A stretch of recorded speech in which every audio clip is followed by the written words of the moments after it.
Ladies and gentlemen, we're not going to be here long, but I will tell all of you who have mortgages that you will need to pay attention. It doesn't matter whether you're in foreclosure or not, you will need to pay attention.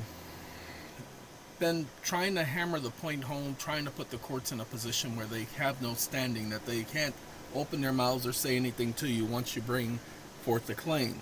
You know how they've been ignoring people when they've been trying to defend themselves? Well, we told you the following. I'm going to give you a statement. Well, I'm going to give it to ChatGPT, and I'm going to let you see what it said. So give me a second. The conversation was, do you know that under the Federal Reserve Act, a depository institution cannot be a creditor? Now, why is this important? Well, because there's a rule in bankruptcy court. When you guys go to bankruptcy court, there's a rule that you're not aware of. So give me a second. Wake up. Rule 7,000.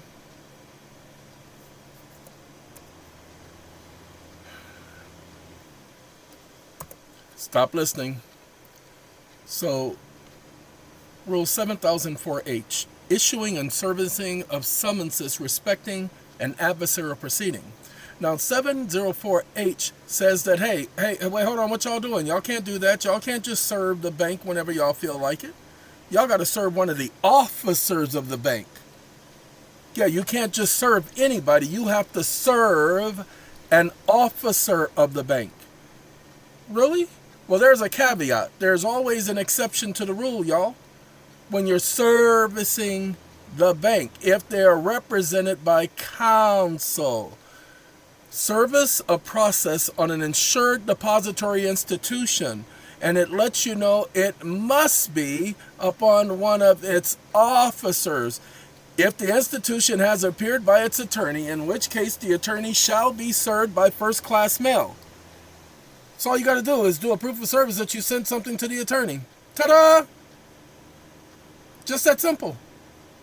You don't have to serve the bank. You just have to serve the attorney.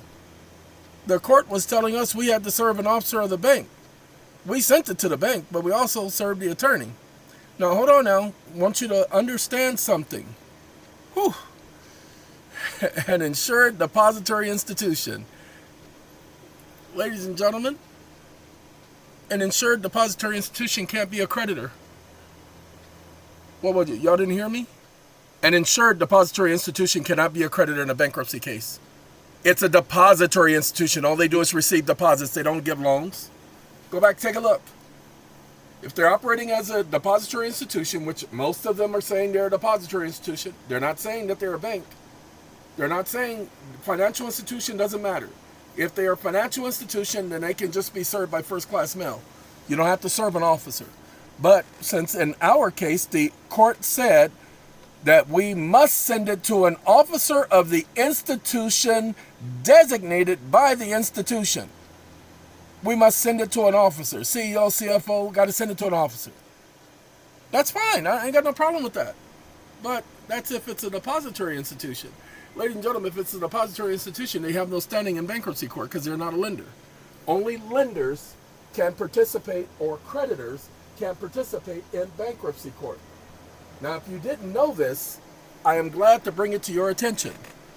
Only creditors can participate in bankruptcy court. That's why they put in a notice of claim. Well, a depository institution can't put in a notice of claim because they didn't loan anything. They only received your note as a deposit. That's the first thing. ChatGPT is going to explain it to you. You guys, I'm going to let it explain because I don't feel like it. Yes. Under the Federal Reserve Act, a depository institution functions as an agent for the depositor-borrower when using Federal Reserve credit facilities and is not legally a creditor in the sense of having lent its own funds. When discounting or rediscounting under the Federal Reserve Act, the depository institution delivers eligible paper to the Federal Reserve Bank and receives credit or reserve balances in return. Title and risk are transferred, and the Federal Reserve becomes the funding source. The institution is acting as an intermediary, not as the principal lender of its own capital. This is reflected in the statutory structure of the Federal Reserve Act, 38 Stat and 51, December 23, 1913, as amended, particularly in its provisions governing rediscounting and advances, sections 13 and 14, which establish that the Reserve Bank, not the member bank, is the entity extending credit in such transactions. So long as they call themselves a depository institution and are demanding to be served in accordance with the depository institution's requirements, then they are not the lender. But it doesn't matter on service or no service. This is just letting you know, so long as they are claiming to be the creditor, they cannot be a depository institution. If they are a creditor, they must now show that they've loaned something of value, the origination of the funds. Now, hold on now. If they use the discount window, then they are not a creditor. If they are a depository institution, they are not a creditor. But if they are a creditor, because there is a depository institution and a discount window issue, they must now prove that they loaned the funds. And if they did not loan the funds, they have no standing in bankruptcy court, which means they have no standing in state court to foreclose. Hold on now, we ain't finished. I said, what happens if a depository institution falsely claims to be a creditor in a bankruptcy proceeding when they identify themselves as a depository institution? Well, hold on, what did it say? Let's find out. If a depository institution, while identifying itself as such, falsely claims to be a creditor in a bankruptcy proceeding, it is making a material false representation in a federal judicial process. The applicable consequences under binding law are: 1. Fraud upon the court. A knowingly false claim of creditor status is a fraud upon the court. Fraud upon the court nullifies any order or judgment procured by it.